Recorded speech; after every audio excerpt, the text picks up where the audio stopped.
Hallo alle sammen, og velkommen til min lille Ask Me video. Og vi begynder med Emilie, som har skrevet, hvad er det højeste du har sprunget? Og det højeste jeg har sprunget, det er 140 cm, og det var selvfølgelig på Bella. Hvad er planen med følget? Planen er, hvis jeg får råd til at beholde det, så vil jeg gerne starte DM og EM på det for haflinger. Og hvad vil du helst have, at følget bliver? Hoppe eller hængst? Jeg vil selvfølgelig gerne have, at det bliver en hængst. Jeg har aldrig prøvet at have haft en hængst eller valak. Jeg har altid haft en hoppe, og det er Bella. Jo. Hvad vil du gøre, eller hvad gør du, når du er nervøs til springstævner? Jeg synger en sang på vej ud til stævnet. Og ellers så prøver jeg bare at glemme, at jeg er nervøs og glemme alle folk omkring mig. Og når jeg så er inde på banen, så er alt sort rundt om mig, og så fokuserer jeg kun på de spring, jeg skal tage. Og hvad er din højeste dressurprocent, og hvilken klasse? Min højeste dressurprocent, det har været 70,65 i en LC2 til et haflingerstævne. Og hvad er din højeste stilkarakter spring, hvis du har startet stilspring? Det har været 7,4, hvor jeg prøvede lidt kræfter af med det sidste år. Så skriver Karoline, har du haft andre heste end Bella? Og ja, det har jeg. Hvad er dit største ønske inden for ridesporten? Det er at komme op og starte de store klasser inden for spring. Hvad er din yndlingshestebutik, og hvorfor? Min yndlingshestebutik, det er Horse i Slagelse, fordi at der er super god service, og man bliver altid glad, når man kommer derind, og det er super dejlige mennesker.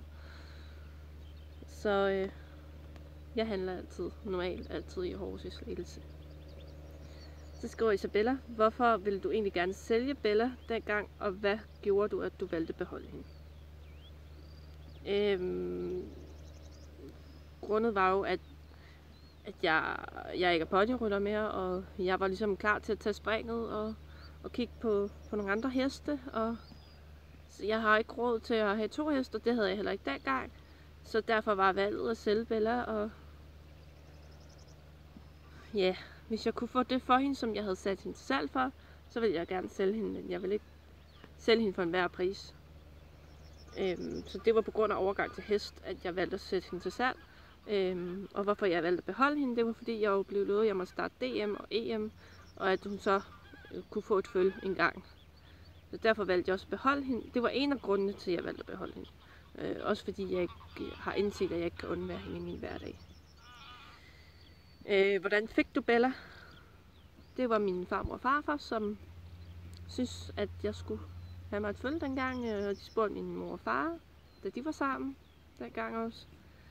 Og de sagde ja, og også fordi at min farfar han var syg af kræft dengang. Ja, nu lever han så ikke mere. Men at hans første barnebarn ville han gerne opleve, fik sit største ønske opfyldt, og det var jo selvfølgelig en hest. Hvor mange heste har du haft?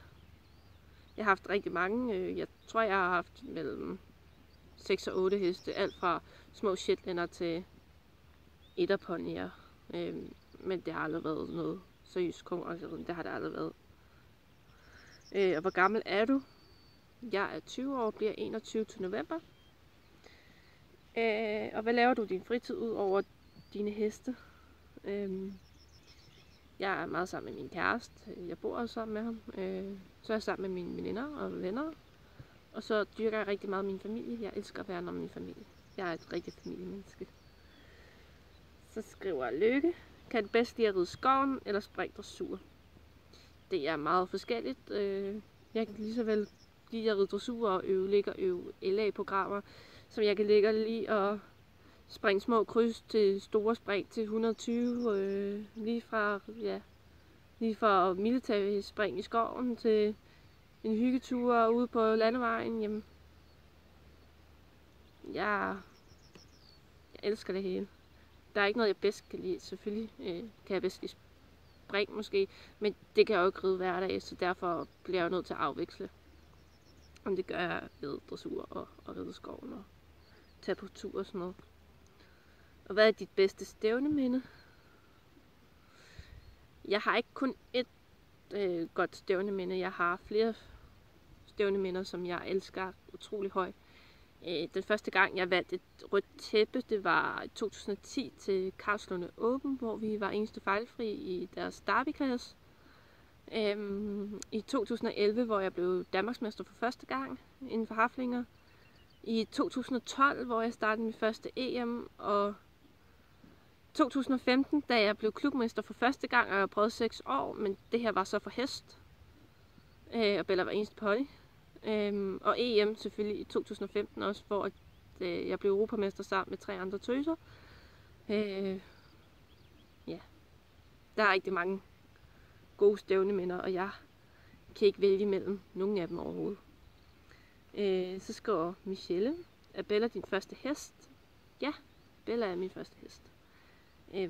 Og skriver, hvorfor valgte du haflingerracen? Det var ikke mig selv, der valgte det. Som sagt, så fik jeg hende forærende af min farmor og farfar. Og så måtte jeg ligesom selv bestemme, hvad jeg så gjorde ved hende. Og så skriver Laura, hvad datoen sat til? Det ved jeg ikke. Jeg har ikke fået det at vide, og jeg har glemt at spørge. Så jeg håber her den 21. juli, at min dyrlæge hun kan svare mig på det. For ellers så regner vi med, at det måske er i april. Ja. Det skal være Anna. Vil du helst have følget bliver en hingst eller hoppe? Det har jeg svaret på. Jeg vil selvfølgelig gerne have, at det bliver en hingst. Og har du nogen navne til følget endnu? Ja, det har jeg.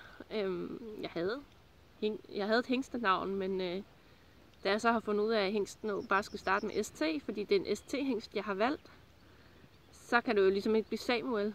Og så foreslog min mor, at det kunne blive Staniol eller Statoil, og det skal det overhovedet ikke være. Og hoppenavnet er lidt hemmeligt, fordi jeg har endnu ikke set en haflinger som en hoppehaflinger, som hedder det navn. Det vil jeg gerne holde hemmeligt, til jeg ved, hvad det bliver. Og kan man se for nogen forskel på Bella? Jeg synes godt, man kan se forskel. Min mor siger, at hun er bare græstyk og sådan noget, men jeg synes altså godt, man kan se et lille føl derinde. Så skriver de, Anna, må jeg komme og sige hej til dig, når du skal på LF Hestedag? Og selvfølgelig må du gerne sige hej til mig, Diana. Lige så vel som I andre. I er rigtig velkommen til både at sige hej til Bella og jeg. Hej Baloo.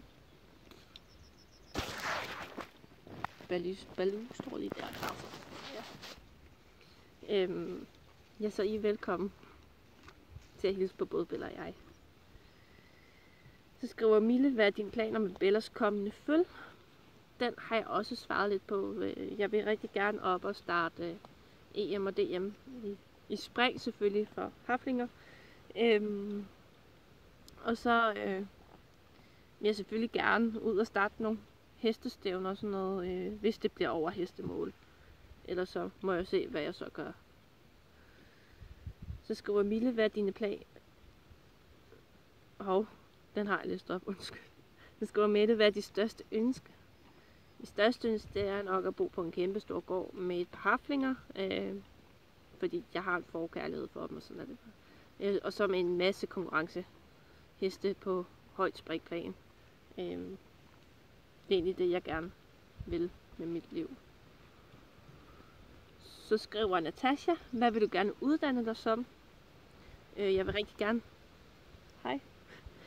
gerne uddanne mig inden for militæret eller politiet.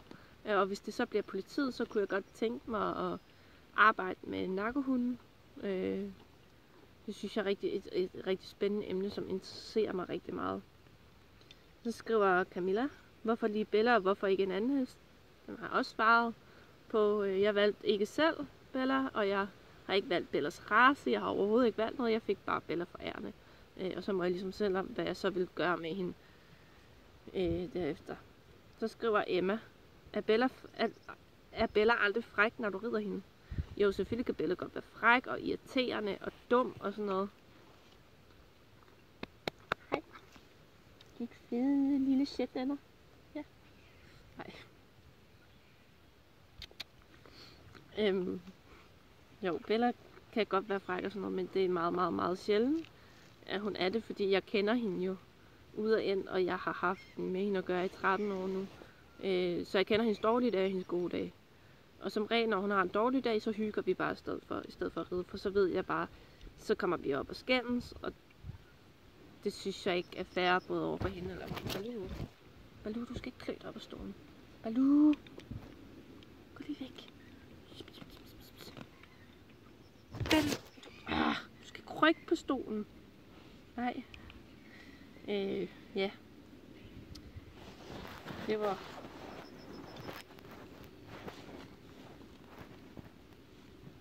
Det var så egentlig det.